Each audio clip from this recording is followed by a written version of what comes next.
The 7 habits of highly effective people by Stephen Covey. मुझे याद है कि मेरी दादी की पसंदीदा कहानी यह थी कि जब वह छोटी थी तो हर चीज की कीमत केवल 2 सेंट थी, लेकिन अब हर चीज लगातार महंगी होती जा रही है और यह सब सरकार की वजह से है।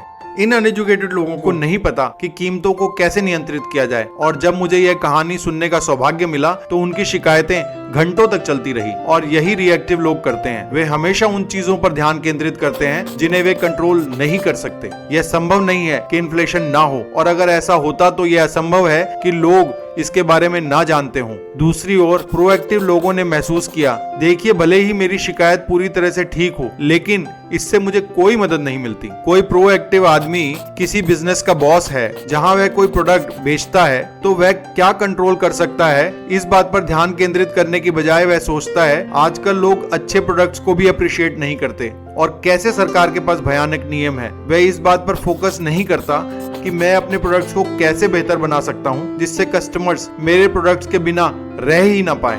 क्या आपको एहसास भी है कि कितनी जिम्मेदारी है, कितना समर्पण है, कितनी मेहनत है इस प्रश्न को पूछने में? और आपको क्या लगता है कि हमारा लेजी माइंड डिफॉल्ट रूप से क्या चुनने जा रहा है? आपने सही सोचा। यही कारण है कि ज्यादातर लोग उन चीजों पर ध्यान केंद्रित करते हैं जिन्हें वे कंट्रोल नहीं कर सकते, बजाय उन चीजों पर ध्यान केंद्रित करने के जिन्हें वे हैबिट्स बना सकते हैं। तो हैबिट नंबर 1, बी प्रोएक्टिव। अब कल्पना करें कि आप किसी के अंतिम संस्कार में हैं, लेकिन यह उन सभी अंतिम संस्कारों से अलग है जहां आप कभी गए हैं। आप ताबूत के पास खड़े हैं और आप खुद को देखते हैं। आपको अपने बारे में क्या कहना है? यह सबसे शक्तिशाली प्रश्नों में से एक है जो आप पूछ सकते हैं। क्या आप अपने जीवन में जो चीजें कर रहे हैं वह आपका खुद का आइडियल भी है? क्या आप कहना चाहते हैं कि आप एक अच्छे जीवन साथी हैं? अगर ऐसा है तो घर आकर अपने जीवन साथी के प्रति तुरंत नेगेटिव होना इस पर कैसे प्रभाव डालता है? क्या आप एक ऐसे व्यक्ति के रूप में याद किए जाना चाहते हैं जिसने समाज में कुछ वैल्यू ऐड की है? अगर ऐसा है तो क्या आप वो चीजें कर रहे हैं जो आपके बिहेवियर को वैलिडेट करेंगी, या आप फेलियर से डरते हैं, अपनी कंफर्टेबल मीडियोक्रिटी को चुनते हैं? इसके बजाय हम में से लगभग हर किसी को अपने जीने के तरीके फिर से रीएडजस्ट करने होंगे।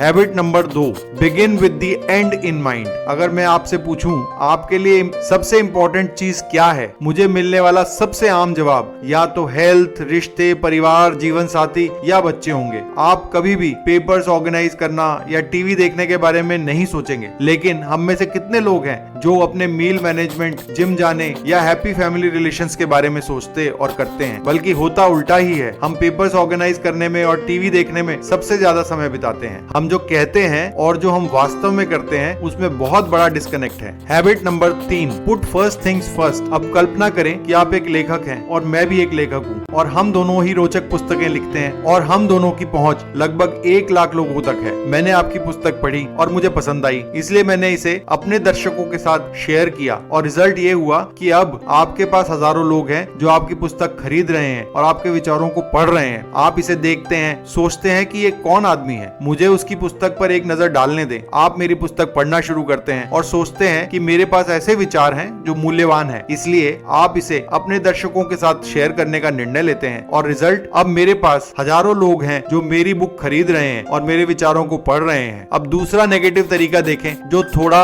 डरावना है। मैं एक अमेज़न अकाउंट बनाकर आपकी बुक का नेगेटिव रिव्यू दे सकता हूँ, लेकिन उससे होगा क्या? वह कुछ लोगों को उस बुक को खरीदने से रोक देगा, लेकिन उससे मेरी बुक की सेल्स कैसे बढ़ेगी? तो हैबिट नंबर 4 है थिंक विन विन। हर चीज 0 और 1 का गेम नहीं है। आपकी जीत दूसरे व्यक्ति की हार नहीं है। ये मैं चाहता हूँ कि मेरे दर्शक मेरे चैनल को सब्सक्राइब करें, लेकिन आप मुझे कभी नहीं सुनेंगे। अच्छा कहो, मैंने वाकई में बहुत मेहनत की है दोस्तों, मैंने इसके लिए बहुत सारे घंटे लगाए हैं, कृपया सब्सक्राइब कर लें। अगर मैंने कड़ी मेहनत की है तो किसे परवाह? Who cares? अगर मैंने इस वीडियो को बनाने में कई दिन बिताए हैं तो किसे परवाह है? Who cares? असली सवाल यह है, क्या यह आपके लिए वैल्यू एडिशन करता है, और आपको अपना समय सब्सक्रिप्शन देने के लिए क्यों लगाना चाहिए, जबकि आप अपनी इच्छा अनुसार कुछ और भी कर सकते हैं। हैबिट नंबर 5 वह है जिसका मैं हर एक दिन यूज करने की कोशिश करता हूँ, हर बातचीत में, हर कमेंट के साथ जिसका मैं जवाब देता हूँ, और वह है पहले समझने की कोशिश करो फिर समझे जाने की। Seek first to understand then to be understood. कल्पना करो कि 2 लोग हैं और एक पेड़ है जिस पर 5 सेब हैं। वे दोनों सेब तक पहुंचने के लिए बहुत छोटे हैं, लेकिन अगर उनमें से एक दूसरे के कंधे पर बैठ जाए तो वह सभी 5 सेबों तक पहुंच सकता है। इसे